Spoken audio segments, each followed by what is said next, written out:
वार्तांकन रोखठोक बातमी। सायकल रॅलीद्वारे एड्स मुक्तीचा संदेश, अडथळ्यांवर मात करू म्हणत आरोग्य प्रशासनाचा पुढाकार।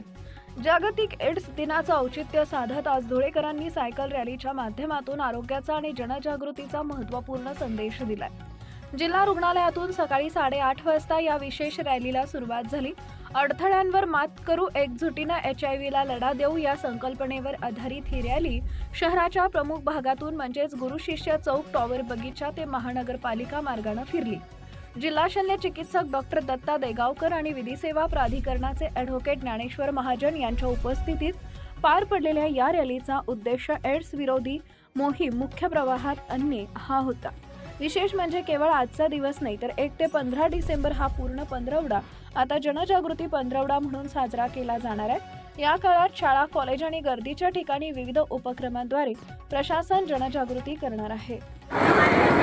आज जागतिक एड्स दिनानिमित्त जिल्हा रुग्णालय धुळेच्या वतीने आपण सायकल रॅली आणि प्रभात फेरीचं आयोजन केलेलं आहे। आपला धुळे जिल्हा हा हाय प्रायोरिटी डिस्ट्रिक्टमध्ये येतो।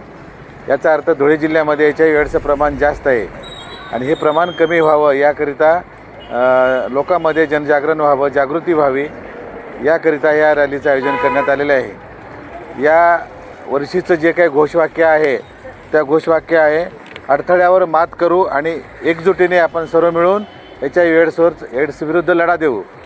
या घोषवाक्यानुसार आपण या रॅलीचं आयोजन केलेलं आहे आणि ही रॅली आज जिल्हा रुग्णालयाचे सर्व जे काही विद्यार्थी आहेत, कर्मचारी आहेत, हे त्याच्यामध्ये सहभाग घेऊन ही रॅली यशस्वी करत आहे। महाराष्ट्रातील महत्त्वाच्या आणि ताज्या बातम्या पाहण्यासाठी आमच्या जय हो न्यूज चॅनलला सबस्क्राईब करा आणि बेल आयकॉन प्रेस करा।